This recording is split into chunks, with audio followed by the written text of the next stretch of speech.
Hi, welcome back. We're continuing to talk about inference on means, and we're going to talk about hypothesis tests right now. So the first thing is that our assumptions and conditions are exactly the same as they were for confidence intervals. The assumptions and conditions for inference are the same regardless of if you're doing a confidence interval or a hypothesis test.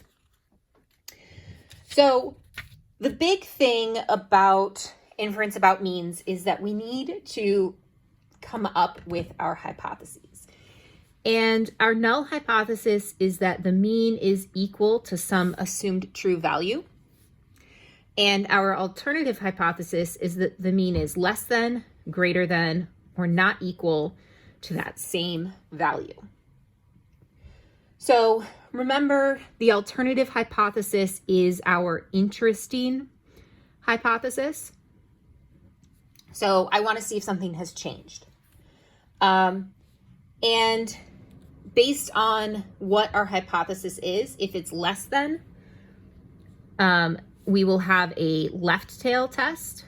If it's greater than, we will have a right tail test. And if it's not equal to, we will have a two tail test. Exactly the same as it was for proportions. So those are our initial hypotheses. The next thing we want to talk about is our test statistic. For the same reason, we are going to need to use standard error instead of standard deviation. In our hypothesis test of the proportion, our assumed true null hypothesis was that P was equal to some value. So I was assuming I knew the truth. And the standard deviation following the binomial model is only based off of that proportion. Here, we are only assuming the center. We do not know anything about the spread. So I still don't know the true population standard deviation. It is rare to non-existent that I would know the true standard deviation, but not the mean. This is not going to be something where we know this. This is going to be unknown. So we are going to have this layer of uncertainty factored into all of our problems. So while I am assuming I know the center, I don't understand the spread. So my test statistic is going to be a T. So it is going to be T test statistic, and it is equal to X bar minus mu 0 divided by the standard error of X bar. And we are going to have degrees of freedom n minus 1.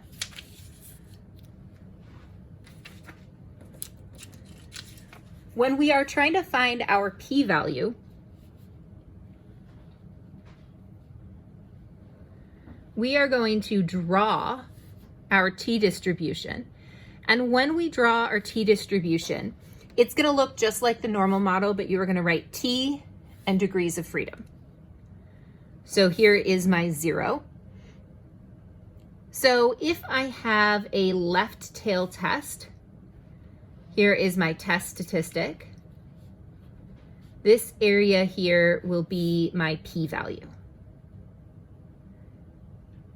So this would be for a left tail. If I have a two-tail test, I'm still going to draw my distribution the same.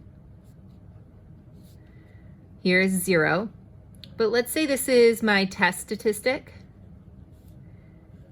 This would be my negative test statistic. And the area in each of these would be p-value over 2. So this is a two-tail. So in this case, in a left tail, my p-value is going to be equal to the area to the left. If it was a right tail, my area would just be the area to the right. In a two-tail, I'm going to need to find the area to the left or the right and multiply by 2. If we use our calculator to find these, if we go to second distribution, TCDF, you will be able to find your p-value. So that's down here, TCDF.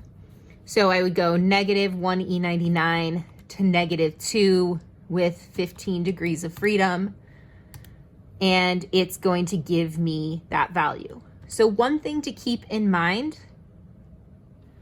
so TCDF is down here, 6. The inputs are going to be the left bound, the right bound, and your degrees of freedom, which are n-1. In our next video, we will look at going through a full hypothesis test.